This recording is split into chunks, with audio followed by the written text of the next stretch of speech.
Et bonjour à tous, alors aujourd'hui on se retrouve dans une nouvelle vidéo et on va reparler un petit peu console vs PC.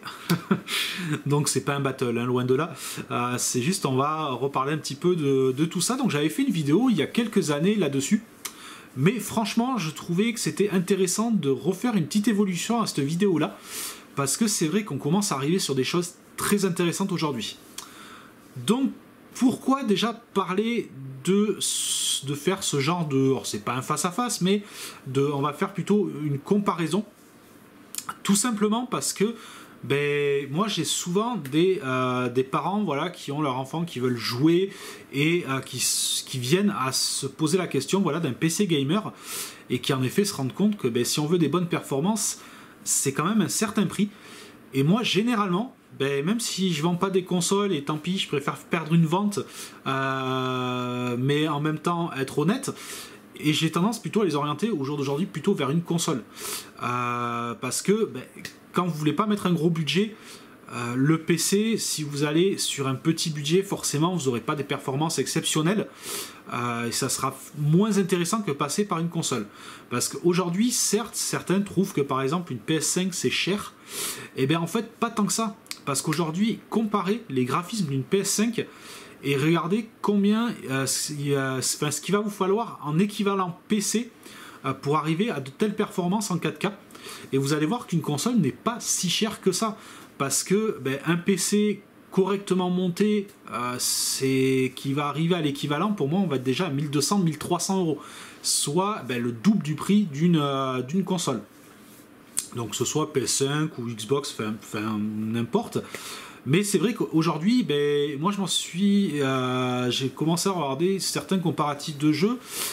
Et en effet, quand vous comparez à jeu égal, le dernier moi qui m'est resté en tête, qui est Ride, alors si je me trompe pas, c'est le 5, le tout dernier qui est sorti de jeu de moto, qui a quand même des graphismes assez sympathiques en 4K, qui vous permet d'avoir des graphismes assez réalistes. Très franchement, regardez sur PS5 et regardez ce qu'il va vous falloir sur PC pour réussir à tirer de la 4K en super qualité avec des bons FPS par rapport à la PS5. Et vous allez voir qu'il va falloir commencer à monter un petit peu en budget avec une carte graphique pas trop dégueulasse. Donc, ouais, la console commence à c'est pas nouveau. Elles ont toujours, depuis quand même pas mal d'années, elles commencent à pas mal titiller les PC. Mais là, je trouve qu'aujourd'hui, la balance vaut vraiment le coup. Alors certes, la console, vous n'aurez pas forcément l'intégralité des jeux, même si aujourd'hui, franchement, on trouve quand même beaucoup de similitudes entre les jeux PC et les jeux consoles. On commence à arriver à quelque chose d'assez important.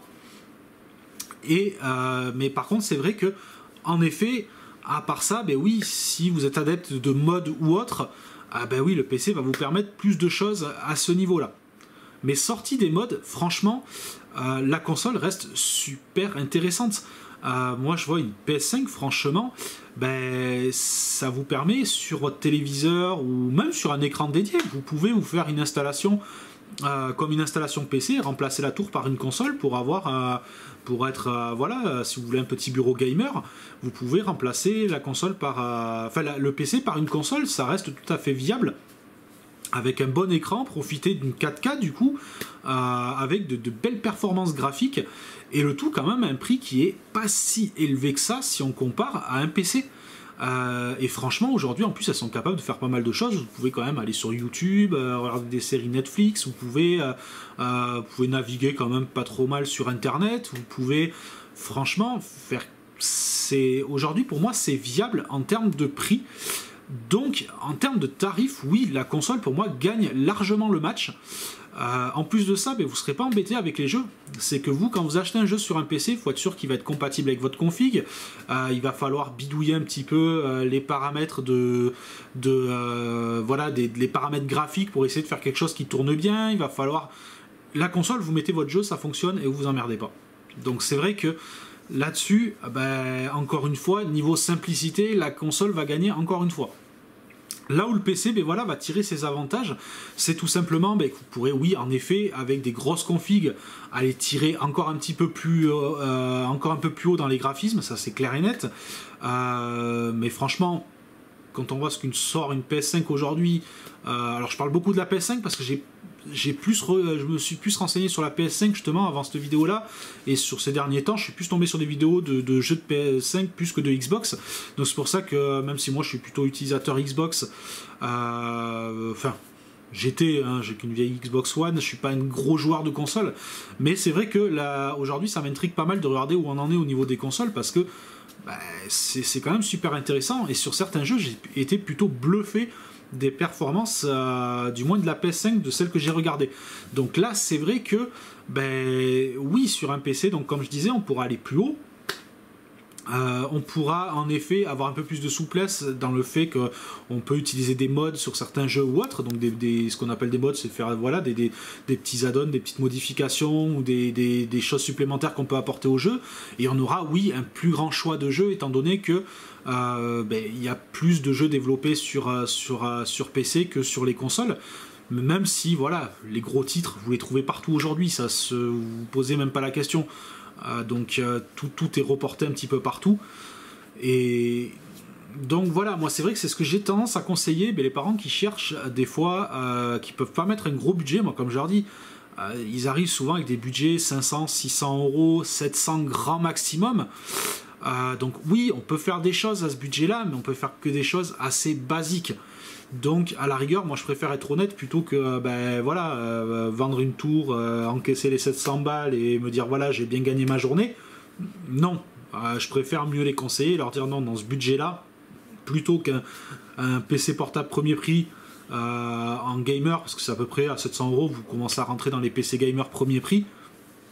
Mais bon, il faut savoir qu'un PC portable gamer, c'est quand même en durée de vie, c'est pas extra, ça dépend des machines, mais bon, c'est pour ça, moi je leur dis, niveau performance, clairement, partez sur une console. Partez sur une console, couplez à un écran 4K. Aujourd'hui, un écran 4K, ça va pas chercher bien haut. Même une petite télé, je regardais maintenant des télés de marque générique que vous trouvez dans certaines enseignes, font une 4K, enfin une image et de la 4K qui est quand même correcte à des prix plus que raisonnables. Et très franchement, ça sera bien plus profitable. Après, la seule chose que j'ai pas regardé, je sais pas si sur PS5 on peut brancher clavier et souris comme sur Xbox, mais si on peut, dans ces cas-là, comme je vous dis, on peut se faire un petit bureau gamer, et le tout en restant à un prix beaucoup plus intéressant, et sans se poser la question de est-ce que le jeu va passer ou pas, est-ce que je vais être embêté avec mes pilotes de cartes graphiques. Donc, très franchement, pour moi, c'est vrai que j'étais encore entre deux quand j'avais fait la dernière vidéo, donc ça doit dater d'il y a au moins 6 ou 7 ans, la première vidéo que j'avais fait entre les deux. Mais c'est vrai que donc on était PS4 encore à cette époque-là, oui, c'était déjà la PS4. Là, on avait quand même encore une bonne différence, mais j'avoue qu'avec la PS5, la question se pose vraiment pour les budgets restreints. Et c'est clairement là où ça va se jouer, et là où je trouve ça vraiment intéressant. Après, certes, la console, vous allez me dire ouais, mais au bout de quelques années il y a le nouveau modèle qui sort, donc il faut racheter le nouveau modèle. Au niveau de votre PC c'est pareil, hein, les années passent et il faut passer après une carte graphique plus récente, et quand vous voyez le prix d'une carte graphique aujourd'hui, c'est moins cher d'acheter une console, de remplacer sa console, que d'acheter une nouvelle carte graphique. Donc c'est... Aujourd'hui, une console coûte presque moins cher qu'une très bonne carte graphique. Enfin, c'est même pas presque, coûte moins cher qu'une très bonne carte graphique. Donc, même s'il faut la changer dans quelques années, en fait, non, ça reste viable quand même. Parce que votre PC va vous coûter cher aussi à être fait. Donc, je suis pas là pour décrédibiliser le PC, loin de là, hein, comme vous le savez. Hein, moi, je vends du PC, donc... voilà, bon, j'aime bien aussi de temps en temps, c'est comparer et voir ce qui est le plus intéressant. Et en termes de budget, oui, là la question pour moi ne se pose même pas. Et après, quand on a le budget, ouais, un bon PC gamer, ouais, c'est clair que c'est très intéressant. Mais comme je dis, aujourd'hui, c'est vrai que c'est pas donné, hein. Les PC gamers avant, moi je me rappelle à l'époque on montait pour beaucoup moins cher que ça, les cartes graphiques étaient vraiment pas chères. À l'époque, quand vous achetiez une carte graphique haut de gamme, ça coûtait 150 euros quoi. Moi je me rappelle en 2000, du temps 2005 par là, les cartes graphiques que j'ai achetées, même quand je voulais monter en gamme, franchement, je passais jamais les 200 euros. ou rarement. Et entre 100 et 200 euros, on montait déjà des très très bonnes cartes graphiques qui permettaient de faire tourner tous les jeux à fond à l'époque. Au jour d'aujourd'hui, c'est plus de 1000 balles, donc c'est clair que c'est plus la même chose, même si le reste des composants, ça reste raisonnable. Il faut pas croire, hein, le reste, à part les cartes graphiques, le reste, on est à peu près dans la même gamme de prix qu'on était à l'époque, si on compare. Après, il faut bien sûr mettre en place comparer par rapport au salaire, tout ça, de la même époque. Mais en termes de cartes graphiques, c'est sûr qu'on a eu une envolée comme pas possible. Moi, je prends encore comme un exemple récent, qui date d'il y a peut-être 5 ans à tout casser, quand j'ai acheté ma 1070, donc il y a les 2000 qui arrivaient, ma 1070 qui était juste en dessous de la 1080, donc qui était quand même une bonne carte graphique, j'avais payé ça 220 euros. 220 euros aujourd'hui, 220 euros, vous avez quoi? Vous avez une RTX 3050 justement, parce que c'est ce que je viens de prendre pour une autre config. Je vous en parlerai parce que j'ai monté une petite config, amélioré une petite config qui est avec un processeur Pentium, quelque chose d'assez bas de gamme, d'assez faible, qui n'était pas du tout prévu pour le jeu, en plus dans un boîtier low profile, donc il me fallait une carte graphique low profile, et la RTX 3050 du coup répondait pas mal à tout ça, mais bon, on est déjà à 200 balles, bon, même si je lui tire de la 4K avec quand même des bonnes performances. Mais voilà, tout ça pour dire que niveau budget, ouais, ça se défend. Après, c'est sûr que si on commence à regarder un petit peu plus loin, oui, on peut pas modder, c'est un peu plus limité, mais c'est quand même hyper viable en termes de performance et de qualité. Donc voilà, je vais m'arrêter là pour cette vidéo et je vous dis à une prochaine vidéo. Allez, ciao ciao.